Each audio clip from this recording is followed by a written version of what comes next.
বন্ধুরা দেখো, আজকে আমি থোড় নিয়ে নিয়েছি। থোড়ের একটা রেসিপি করে তোমাদের দেখাবো। তার জন্য অতি অবশ্যই কচি থোড় লাগবে। একদম পাকা থোড়ে এটা রেসিপিটা হবে না। কচি থোড় আমি আজকে কচি থোড় নিয়ে নিয়েছি। নিয়ে আমি কুটে নেব থোড়টা প্রথমে।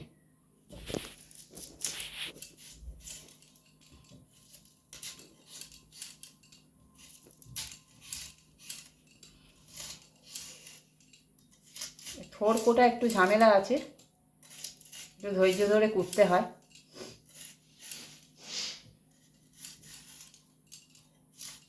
একটু সময় লাগে, অনেকক্ষণ সময় ধরে থোড়টা কুচাতে হয়। যত মিহি কুচাবে তত খেতে আরও বেশি ভালো লাগে।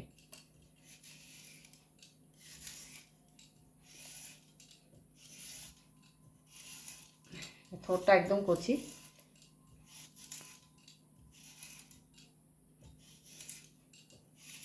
প্রথমে এই ছালটা ছাড়িয়ে নিতে হবে গায়ের, তারপরে আঁশ বার করে কাটতে হবে। থোড়ের একটা আঁশ থাকে, এরকম চাকা চাকা করে। এই দেখো আঁশ দেখেছো, এই আঁশগুলো আঙুলে জড়িয়ে নিতে হয়।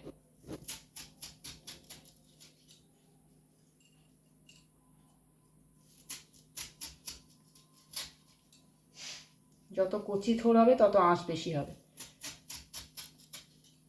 এই দেখো আঁশগুলো এরকম করে আঙুলে জড়িয়ে নিতে হয়, নাহলে থোড়ের ভিতরে আঁশ থেকে যাবে।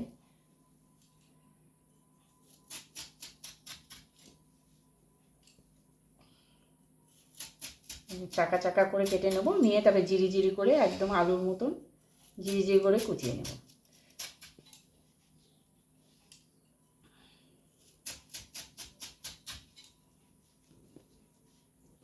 দেখো কতটা আঁশ দেখেছো তো, এই যে আঁশ, এই আঁশগুলো ফেলে দিতে হয়। দিয়ে এবার আমি জিরি জিরি করে কুচিয়ে নেব। যত মিহি কুচাবে তত বেশ থোঁটটা নরম হবে, ম্যাশ করতেও সুবিধা হবে, খেতেও ভালো লাগবে।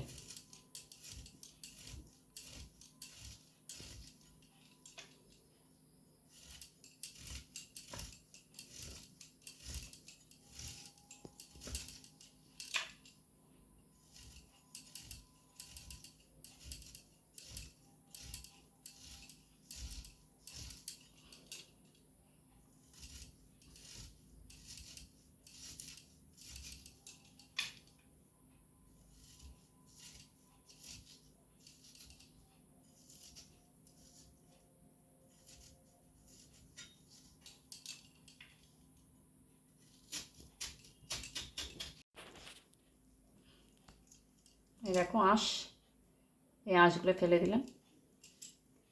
এবার একটু কুচিয়ে নেবো মিহি করে।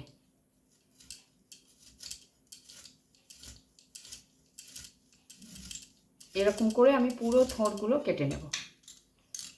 পুরো থোড়গুলো আমি এইভাবে জিরি জিরি করে কুচিয়ে নেব।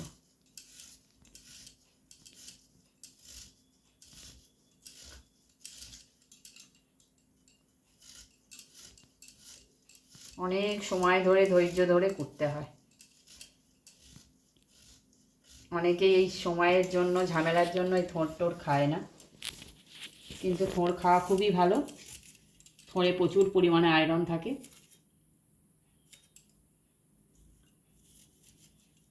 প্রচুর রাফেজও আছে।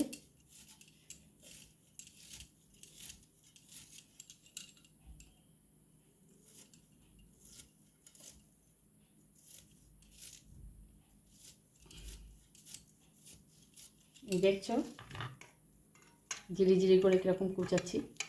তারপরে একটু ম্যাশ করে নেবো, হাত দিয়ে চটকে নেব। এরকম করে আমি পুরো থোড়টা কুচিয়ে নিচ্ছি।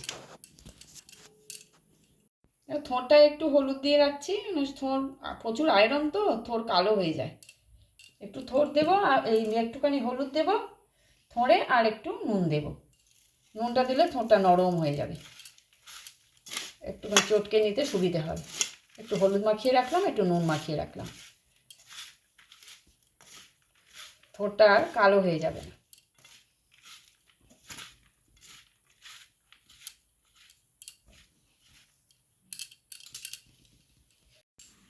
দেখো আমি থোড় পুরোটা কুচিয়ে নিয়েছি। যেহেতু নুন হলুদ মাখানো ছিল, হলুদটার জন্যই থোড়টা কালো হয়নি, নাহলে থোড় অনেকক্ষণ কেটে রাখলে না কালো হয়ে যায়। এইবার এই থোড়টাকে না আমি পুরো হাত দিয়ে পুরো ম্যাশ করে নেবো, একদম কাদা কাদা হয়ে যাবে, তারপরে রান্না করব। এটা একটু করতে সময় লাগবে। এরকম করে করে করে করে, যেহেতু নুন দেওয়া ছিল নরমও হয়ে গেছে, এরকম করে করে পুরো থোড়টাকে আমি ম্যাশ করে নেব ভালো করে।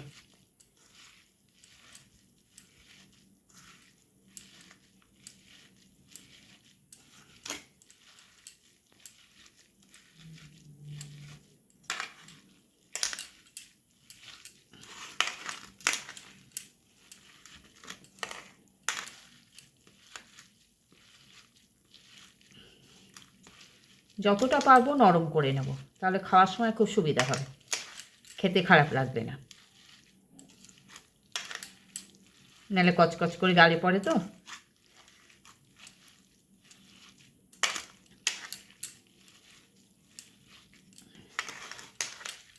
কিছুক্ষণ ধরে আমি এরকম করে একটু চটকে নেব। এটা করতে একটু সময় লাগবে।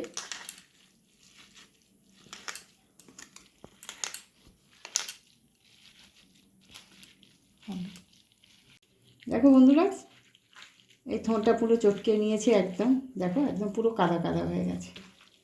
এবার আমি থোঁটাকে রান্না করব। আমি গ্যাস জ্বালছি, কড়াই বসিয়ে দিয়েছি। এবার আমি একটু সর্ষের তেল দেবো।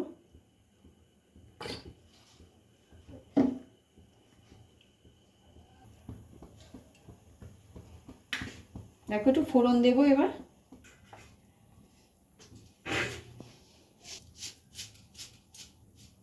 একটু জিরে ফোড়ন দিচ্ছি, আর তিনটে তেজপাতা দিচ্ছি, আর কয়েকটা কাঁচা লঙ্কা।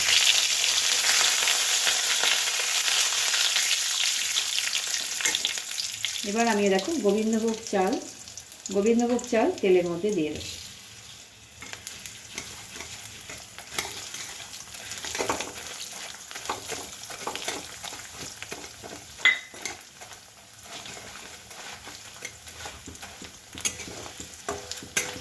একটু মুড়ি মুড়ি মতো হয়ে যাবে, ফুটে উঠবে চালগুলো, তারপরে আমি ঠোঁটটা দেবো।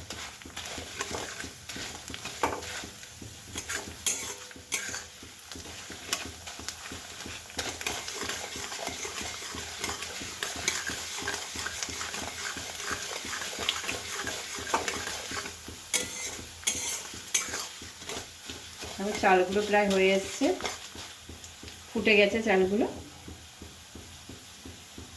এবার আমি ঠোঁটটা দিয়ে দেব।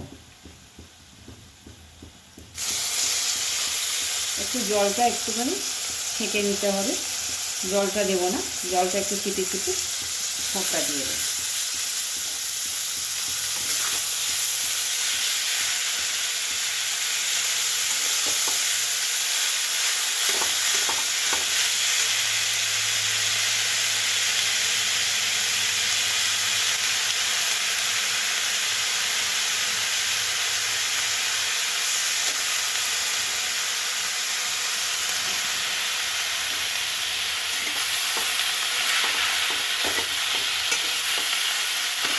নুন দেবো না এখন, নুন দিয়ে আমি চটকেছি এটা ঠোঁটটা। নুনটা এখন এই মুহূর্তে দেবো না, আর পরে যদি লাগে পরে অল্প দেবো, কারণ নুন দিয়ে চটকানো ছিল, যেমন নুনটা বেশি দেওয়া যাবে না। হলুদও পড়বে না, হলুদ দিয়ে আমি চটকে রেখেছিলাম, হলুদও দেবো না, একটু সাদা সাদাই হয়, হলুদ পড়বে না, শুধু একটু মিষ্টি পড়বে, আর কোনো মশলা পড়বে না। আর নামানোর আগে আমি একটু গাওয়া ঘি দেবো, একটু মিষ্টি দেবো।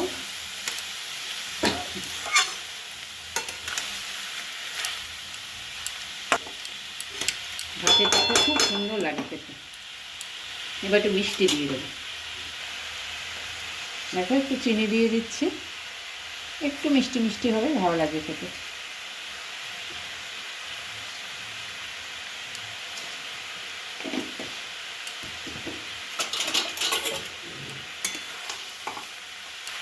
নাড়বো, একটু নেড়ে চাপা দিয়ে রেখে দেবো।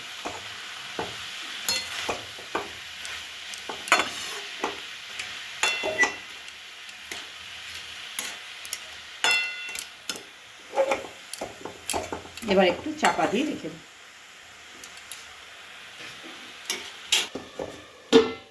আস্তে আস্তে চালটাও সিদ্ধ হয়ে যাবে। দেখো আমার থোড় রান্না একদম কমপ্লিট, লেগে লেগে যাচ্ছে, তার মানে হয়ে গেছে পুরো এরকম মাখা মাখা হয়ে গেছে। চালগুলো সব মুড়ির মতন একদম হয়ে একদম গলে গেছে,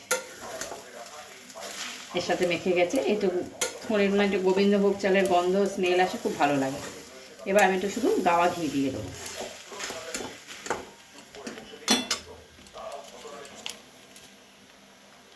একটু গাওয়া ঘি দিয়ে দিলাম, ব্যাস, আর কিচ্ছু লাগবে না,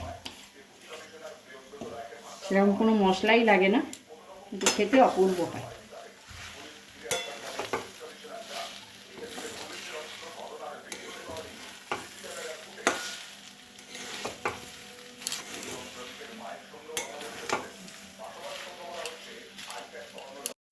বন্ধুরা, তোমাদের এই থোড়ের রেসিপিটা কেমন লাগলো বলবে, আর একবার অতি অবশ্যই এরকম করে করে খেয়ে দেখবে। যদি ভালো লাগে তাহলে অতি অবশ্যই সাবস্ক্রাইব করে দেবে। আজকের মতো আসছি বন্ধুরা।